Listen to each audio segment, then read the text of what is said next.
Mesdames, Messieurs, bonsoir et bienvenue sur ITV. Il est 20h, les titres du journal. L'actualité à la une ce soir, la vie des enfants âgés de 0 à 59 mois menacés par la malnutrition et pour cause, le programme de lutte contre la malnutrition des enfants est à l'arrêt depuis fin juin 2024. Révélation faite par l'Association des agents communautaires du Sénégal. Les membres sonnent l'alerte, vous les entendrez dans ce journal. L'occupation illégale de logements sociaux, le ministre de l'Urbanisme, des collectivités territoriales et de l'aménagement promet de prendre des mesures idoines contre ce phénomène dénommé Oubidek Bal Moussa Fofana. Vous l'entendrez également dans cette édition.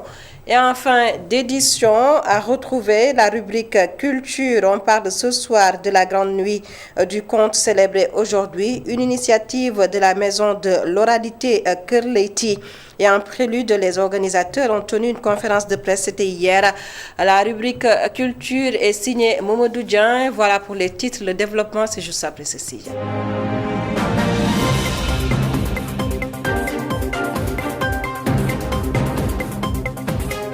Bonsoir à tous et bienvenue à l'entame de cette édition revenant sur l'accident d'hier à l'entrée de Ndouloumadji à Matam. Le gouverneur de la région était à l'hôpital de Wurosogi où sont hospitalisés les blessés. Il a rendu visite aux malades. Mohamed Mortar Watt, gouverneur de la région de Matam, que voici au micro de Amadou Omar Diallo. Donc vous comprendrez qu'aujourd'hui je suis là porteur du message de M. le Président de la République, son Excellence M. Bassirou Diomaye Diakhar Faye, mais également de M. le Premier ministre Ousmane Sonko, qui nous ont demandé véritablement de nous enquérir de l'état des blessés. Et lorsqu'on s'est rendu ici donc au niveau de l'hôpital, on s'est rendu compte de la prise en charge correcte, parce qu'en dépit véritablement des moyens limités, on a senti une très grande volonté du côté du personnel soignant qui a fait de son mieux. Et je peux vous dire qu'au jour d'aujourd'hui, donc, l'ensemble des blessés ont été pris en charge ici et aucun n'a été référé donc en dehors de la région de Matam. C'est vous dire donc l'effort colossal que ce personnel-là a abattu et cela, nous devons quand même de leur marquer toute notre satisfaction et de leur exprimer également nos encouragements. Pour ce qui est également des blessés, on a échangé avec eux. Et ce qu'il faut comprendre en dépit donc de la gravité de la blessure donc de certains qui nécessitent véritablement une intervention chirurgicale, en tout cas pour aucun d'entre eux, le pronostic vital n'est aujourd'hui engagé. Donc nous continuons à suivre la situation et en rapport avec le directeur régional de la santé, nous nous efforcerons d'apporter notre appui, notre accompagnement et notre assistance à l'ensemble des personnes blessées. Véritablement, le message que nous lançons à l'endroit des chauffeurs, c'est de leur demander donc de faire preuve de prudence, de ne pas du tout abuser de la vitesse et véritablement surtout de veiller sur la visite technique véritablement de leur véhicule. Et je vous l'annonçais dans les titres, la malnutrition menace la vie des enfants âgés de 0 à 59 mois et c'est parce que le programme de lutte contre la malnutrition des enfants est à l'arrêt depuis la fin du mois de juin. Et pour sauver ces enfants, l'association des agents communautaires du Sénégal sonne l'alerte. Jean-Jacques Nakouille est le secrétaire général de la dite association. Il est au micro de Babacar Seck. 607 chefs de famille sont au chômage depuis le 30 juin. Il y a aussi les 19 000 relais communautaires ne seront plus encadrés et orientés sur les activités de nutrition. Vu l'importance de ce projet, les conséquences que peuvent entraîner son arrêt sur la non-délivrance des services de nutrition communautaire au profit de ces groupes vulnérables et la perte d'emploi de 607 agents. L'Association nationale des agents de développement communautaire sollicite à l'État du Sénégal de trouver des solutions durables pour la reprise des activités de nutrition dans les meilleurs délais. Actuellement, le programme a été arrêté parce qu'il n'y a plus de financement, parce que le principal bailleur qui était le PIPA DHS a terminé son contrat depuis le 30 juin. Depuis lors, il n'y a pas eu reprise parce qu'il n'y a pas de financement. C'est un projet d'État. L'État donnait pratiquement 12%, voire 15% des financements pour le bon déroulement des activités au niveau communautaire. À l'instant, le secrétaire général de l'association des agents de développement communautaire du Sénégal au micro de Isidore Alexandre Sen. Et puis, justement, lutte contre l'insécurité alimentaire, le GIE de Mamadou Bilel Bokoum, qui compte 700 femmes, s'est lancé dans le maraîchage pour l'atteinte des objectifs. Ces femmes ont reçu la visite du mouvement Andolel Diomaye, qui a promis une enveloppe de 20 millions de francs CFA pour le soutien. On fait le point avec Amadou Omar Diallo. L'appel du président Bassirou Diomaye Diakhar Faye sur l'autosuffisance alimentaire a été bien saisi par les femmes de Kanel. Ces femmes ont reçu une délégation du mouvement Ande Dolel Diomaye dans leurs différents jardins. Une visite guidée qui soutient la politique du président. En parlant de l'autosuffisance alimentaire, je pense qu'ils sont en train de poser des actes forts allant dans ce sens. On a été rassurés de voir qu'ici, dans le département de Kanel, à travers des GIE, les gens se sont engagés et les gens ont fait ce qu'on appelle pour que le département de Kanel puisse donner un exemple à tous les départements du Sénégal. Les germes ont été déjà posés. Il reste l'accompagnement, le partenariat qui doit être noué entre l'État du Sénégal et les GIE qui sont là. La présidente du GIE, Rougui Bokoum, compte élargir le projet dans toute la région. Le GIE ne concerne pas seulement Kanel. On compte propager le GIE sur le périmètre régional. Il y a des femmes qui nous viennent de Djilon et de Sénopalais. Il y a aussi d'autres villages. Mais pour le moment, ce sont les femmes de Kanel qui portent le projet. Pour ces femmes, le maraîchage est l'un des moyens pour lutter contre l'insécurité alimentaire dans la région. Dans ces différents jardins, on cultive le niébé, les carottes et tout ce que les femmes ont besoin pour faire le maraîchage. Face aux pénuries d'eau répétitives, le mouvement Ande Dolel Diomaye a promis de soutenir ces femmes avec une enveloppe financière de 20 millions de francs. Amadou Omar Diallo, formation et financement, les nouvelles orientations du 3FPT. Il s'agit de territorialiser les politiques et chaque région a ses potentialités. Et pour le cas de la région de Thiès, l'horticulture, le ferroviaire et le tourisme constituent des niches qui peuvent contenir les jeunes. Le 3FPT a organisé un CRD à Thiès. C'était en présence de notre correspondant Isidore Alexandre Sen. Thiès marque le top départ pour disséminer les nouvelles orientations du Fonds de financement de la formation professionnelle. Il s'agit de 3 approches selon le directeur général. La raison pour laquelle nous sommes là pour présenter ces nouvelles orientations seront 3 approches. Approche territoriale, approche systémique et approche par rapport à notre modèle de développement économique. Le 5 avril 2024, le nouveau gouvernement a présenté 5 priorités. Et la première portée sur jeunesse, emploi, entrepreneuriat, emploi des jeunes et des femmes. Et à ce niveau, tourisme, pêche, transport, entre autres, la région de Thiès regorge de potentialités pour bénéficier des nouvelles approches. Toute formation de notre jeunesse devrait prendre en compte le secteur d'abord des mines et carrières, compte tenu du potentiel que nous avons. Devrait également prendre en compte le secteur des chemins de fer, d'abord compte tenu de l'histoire de la région et de la volonté du renouveau du ferroviaire exprimée par les autorités centrales. Évoquant la question des mototaxis communément appelés Jakarta, le gouverneur joue la carte de la pédagogie. Quand un État est en face de tels phénomènes, monsieur le directeur général, il importe de s'arrêter, de réfléchir sereinement pour connaître quelles ont été les raisons et quelles solutions peuvent être envisagées. Si les jeunes sont allés vers ce phénomène, c'est peut-être parce qu'ils n'avaient pas trouvé d'autres débouchés. C'est ça la vérité. Le 3FPT, après Thiès, va présenter les nouvelles orientations de sa politique de formation et de financement dans les autres régions du pays. Alexandre Sen, colloquant en séance de l'information et de la communication en Afrique. La première édition a été clôturée aujourd'hui. Ce colloque est une initiative de l'école des bibliothécaires, archivistes et documentalistes EBAT. Et pour cette dernière journée, l'intelligence artificielle dans le traitement de l'information et de la communication était au cœur des débats. Les détails avec Elisabeth Tina. Troisième et dernière journée du colloque initié par l'EBAD École des bibliothécaires, archivistes et documentalistes et le laboratoire de recherche en sciences de l'information et de la communication consacré à l'intelligence artificielle dans le traitement de l'information et de la communication. Le rôle de l'IA était au cœur des débats. Donc ce colloque, justement, parce que l'intelligence artificielle est aujourd'hui devenue une réalité qui vient heurter, à la limite, modifier nos pratiques professionnelles et même tout simplement nos interactions. Il nous a paru alors normal en tant que spécialiste des sciences de l'information et de la communication, dont les métiers consistent à collecter, à traiter, à stocker, à diffuser de l'information, voir comment l'intelligence artificielle peut modifier nos pratiques.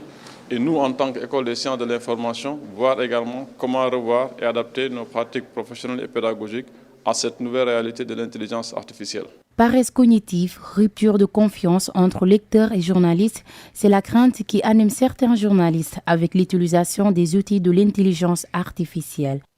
Nous avons débattu aussi de la question de la paresse cognitive, vue avec l'IA générative qui produit du contenu. Et donc, les journalistes, d'ailleurs, se sont posé la question de savoir quel était leur rôle, quelle était la relation qu'ils pourraient avoir avec leur lecteur, par exemple, les journalistes de la presse écrite, s'ils génèrent un article à partir de ChatGPT. Alors, ils disaient qu'il y a une rupture de confiance qui peut s'installer entre le journaliste et le lecteur, d'autant plus que l'article serait généré par une IA et non pas par le journaliste lui-même. Selon une étude sur un échantillon de 13 journalistes, l'intelligence artificielle est utilisée dans la discrétion. De ce qu'on a retenu des communications dans ce sens-là, il n'y a pas vraiment de réticence, mais il y a un problème pour assumer. Donc les journalistes, d'après ce qui est ressorti, ils l'utilisent, sauf qu'ils ne l'assument pas. Donc, en tout cas, ce n'est pas moi qui les dis, ce sont les communicants, ce sont des gens qui ont fait des études sur le terrain. Un colloque de 3 jours axé sur différents points qui touchent le traitement de l'information et de la communication. En ce dernier jour, le laboratoire de recherche en sciences de l'information et de la communication est revenu sur l'utilisation de l'intelligence artificielle et les pratiques journalistiques. Elisabeth Thine, éducation à présent, les moments forts de la délibération du brevet de fin d'études moyennes au centre Anne-Marie Javoué de Dakar. Après des heures d'attente, les résultats du BFM ont été proclamés dans l'après-midi. Entre cris de joie et larmes de déception, retour sur ces temps forts avec Aïssatou Kana.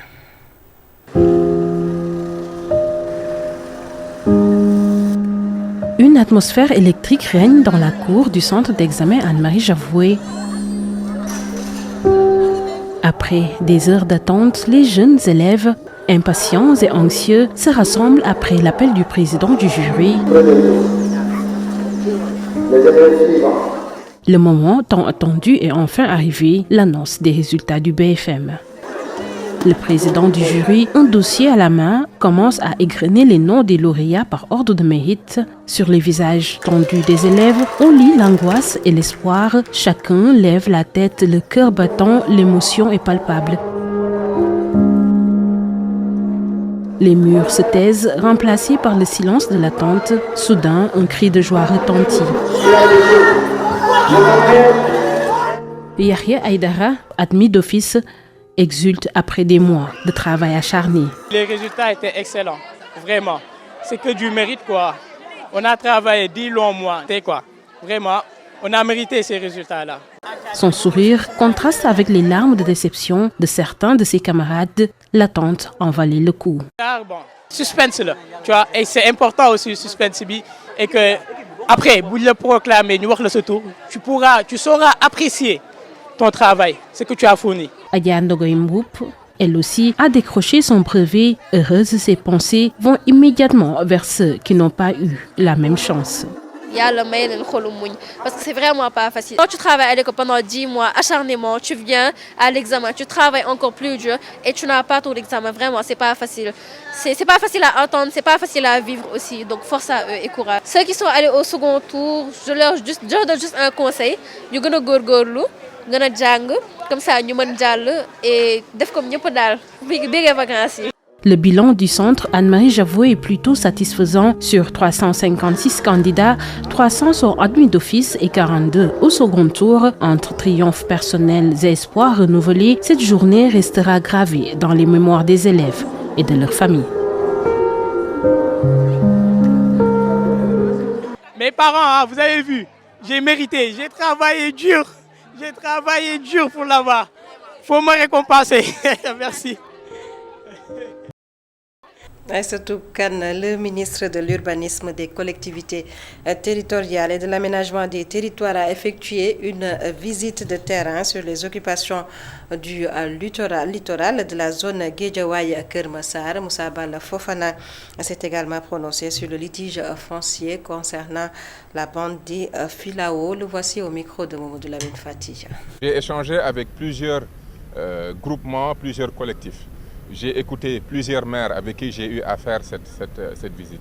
Et la constante, c'est véritablement une différence entre ce qu'on peut avoir sur les cartes et ce qu'il y a sur la réalité.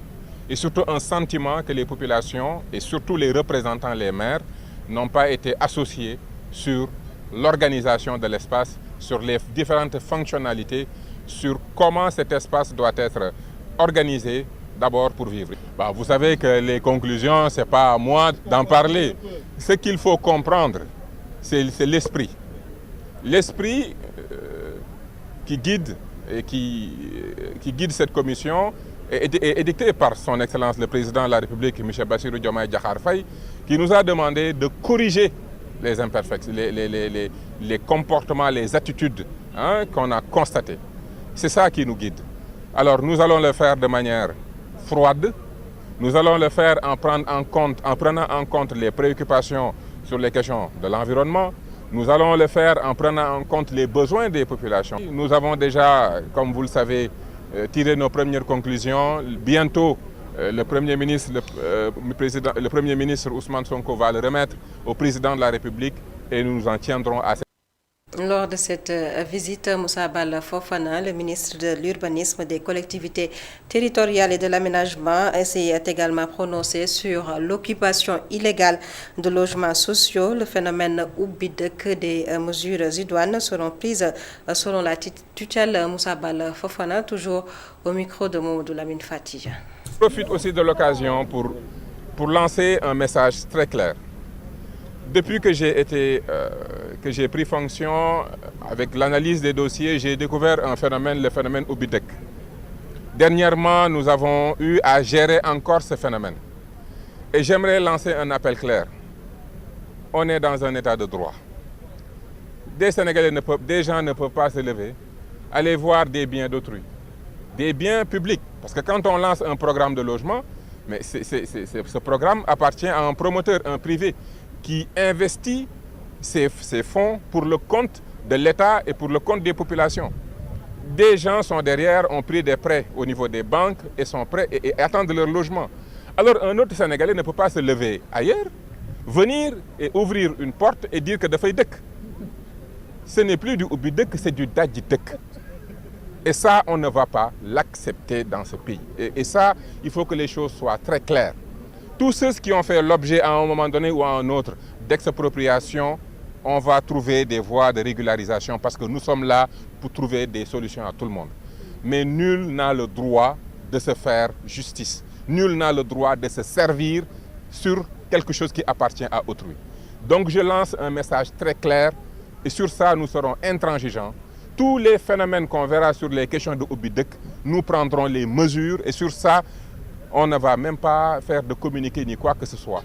On ne va pas tolérer ces comportements. Moussa Balla Fofana, ministre de l'Urbanisme, des collectivités territoriales et de l'aménagement des territoires. Et puis installation officielle à Diamniadio de la nouvelle direction de développement communautaire et de la promotion de l'équité territoriale. L'objectif de cette nouvelle direction, le développement durable et inclusif sur l'étendue du territoire national. Assia Gaye Diop est la directrice du développement communautaire et de la promotion de l'équité territoriale. Elle est au micro de Babacar Seck.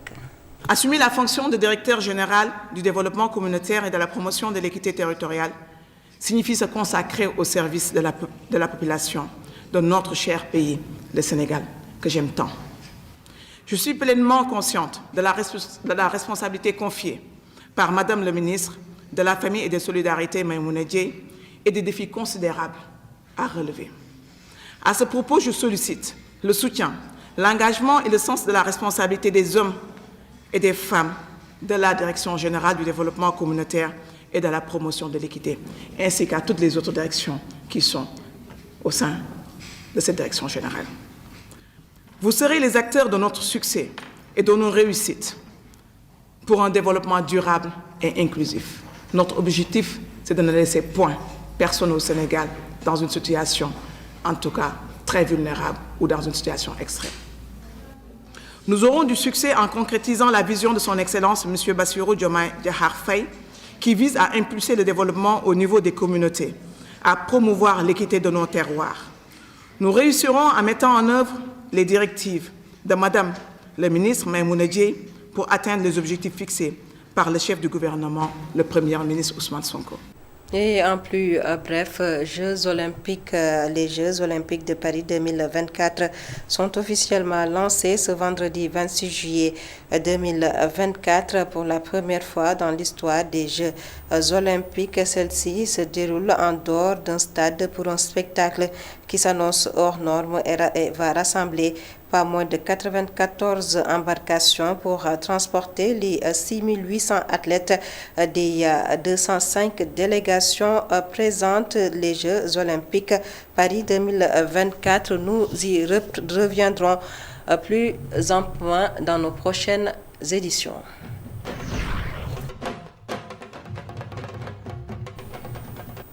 Et puis la rubrique culture, la grande nuit du conte célébrée aujourd'hui au Grand Théâtre Doudou Ndiaye Coumba Rose de Dakar, une initiative de la maison de l'oralité Kër Leyti. La cérémonie, un moment de prestation et d'hommage aux disparus. Sur scène, l'impôt, le thème qui sera abordé, un sujet d'actualité, et l'objectif visé est de sensibiliser la jeune génération, la culture, la rubrique qui porte la signature de Mamadou Dia.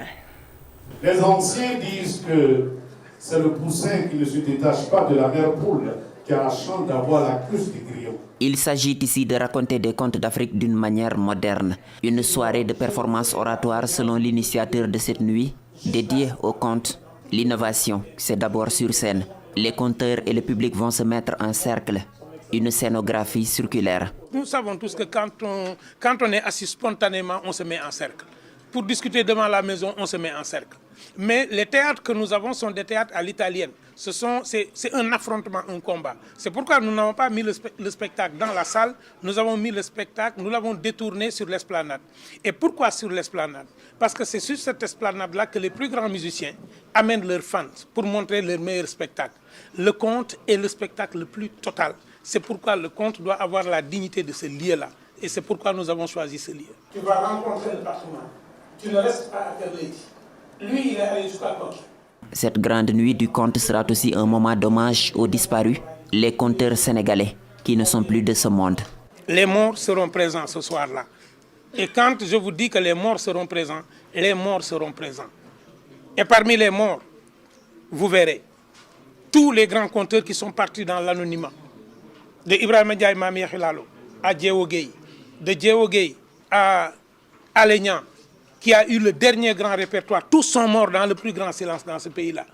Est-ce que c'est normal que nous, on fasse cette nuit sans eux? Ils seront représentés et vous les verrez.